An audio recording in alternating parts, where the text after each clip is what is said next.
राधे राधे दोस्तों, मांसाहार पाप या पुण्य।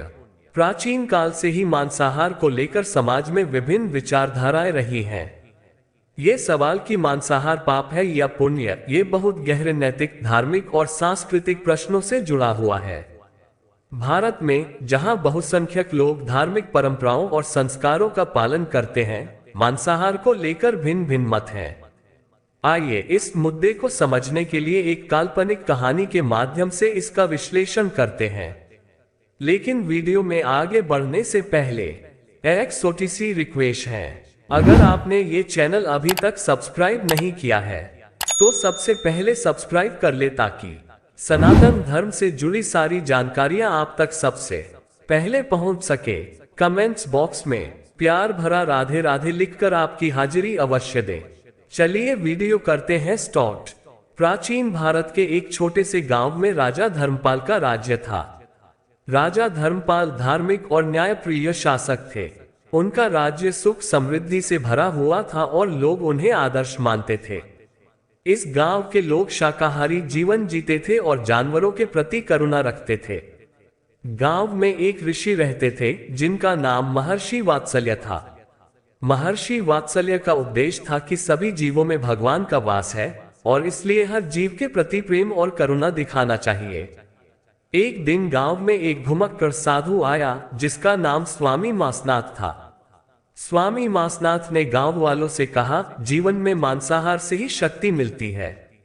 भगवान ने हमें भोजन के लिए जानवर दिए हैं, इसलिए उनका सेवन करना पाप नहीं है। जो व्यक्ति मांसाहार करता है वह जीवन के सत्य को समझता है। गांव वालों में ये बहस शुरू हो गई कि मांसाहार करना सही है या गलत। कुछ लोग स्वामी मासनाथ के तर्क से प्रभावित हुए, जबकि अन्य महर्षि वात्सल्य के उपदेशों का पालन करने लगे।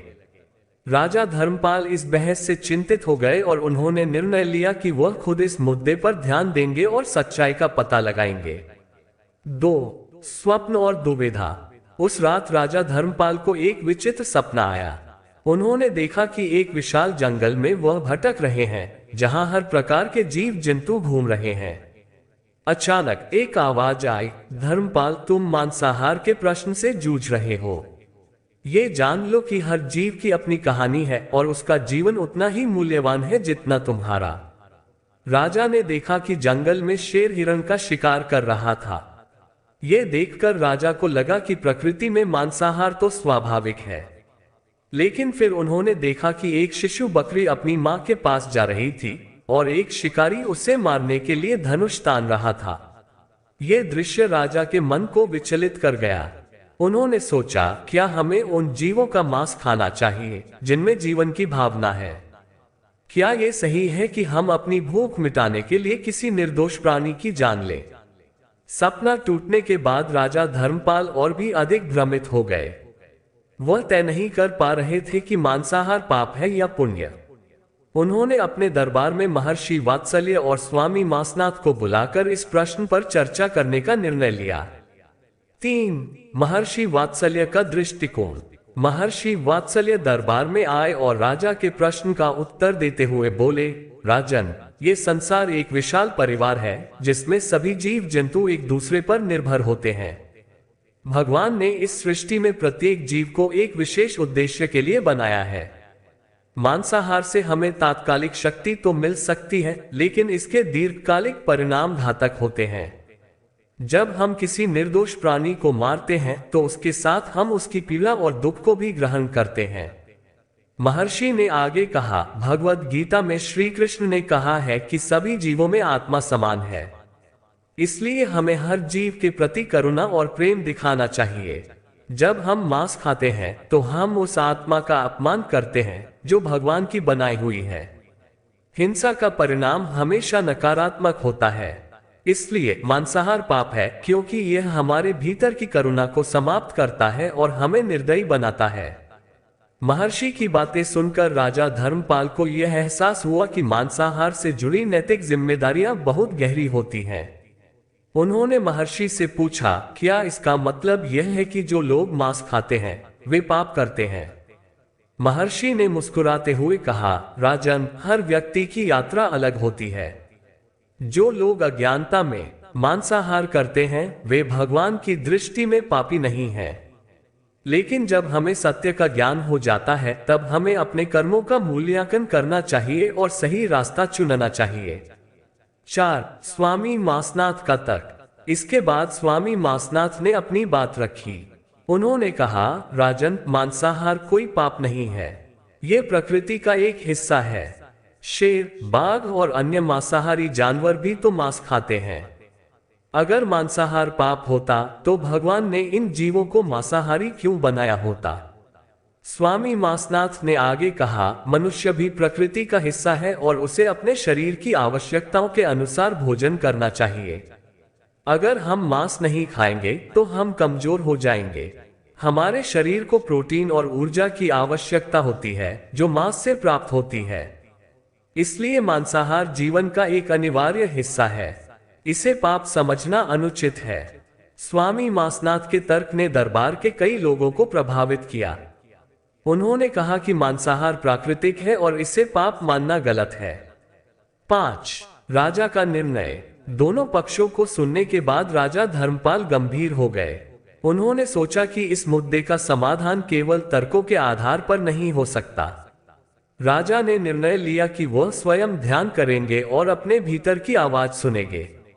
उन्होंने एकांत में कुछ दिन बिताए जहां उन्होंने जीवन के गहरे प्रश्नों पर मनन किया। ध्यान की प्रक्रिया में राजा को यह एहसास हुआ कि जीवन का सबसे बड़ा मूल्य करुणा है। चाहे कोई मांसाहार करे या शाकाहार, सबसे महत्वपूर्ण बात यह है कि व्यक्ति के हृदय में प्रेम और करुणा होनी चाहिए। उन्होंने सोचा, यदि हम मांस खाते हुए भी करुणा का पालन कर सकते हैं तो हमें किसी भी प्राणी के प्रति निर्दयता नहीं दिखानी चाहिए। लेकिन यदि मांसाहार हमें निर्दयी बना देता है तो यह निश्चित रूप से पाप है। राजा ने दरबार में लौटकर कहा, मांसाहार स्वयं में न पाप है और न पुण्य। यह इस बात पर निर्भर करता है कि हम किस दृष्टिकोण से जीवन जीते हैं। यदि हम करुणा और प्रेम के साथ जीवन जीते हैं तो हमें किसी भी जीव को दुख पहुंचाने का अधिकार नहीं है। मांसाहार का निर्णय व्यक्तिगत हो सकता है, लेकिन हमें हर जीव के प्रति सम्मान रखना चाहिए। गांव में बदलाव। राजा धर्मपाल के इस निर्णय के बाद गांव में एक नई समझ का विकास हुआ।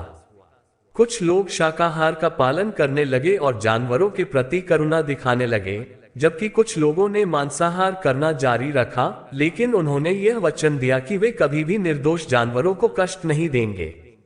मांस खाने वालों ने भी जानवरों के प्रति करुणा और संवेदनशीलता को महत्व देना शुरू किया। गांव के लोग इस बात को समझ गए कि मांसाहार या शाकाहार से ज्यादा महत्वपूर्ण है कि हम कैसे जीवन जीते हैं। क्या हम अपने कर्मों से दूसरों को कष्ट दे रहे हैं या हम प्रेम और करुणा से भरे हुए हैं?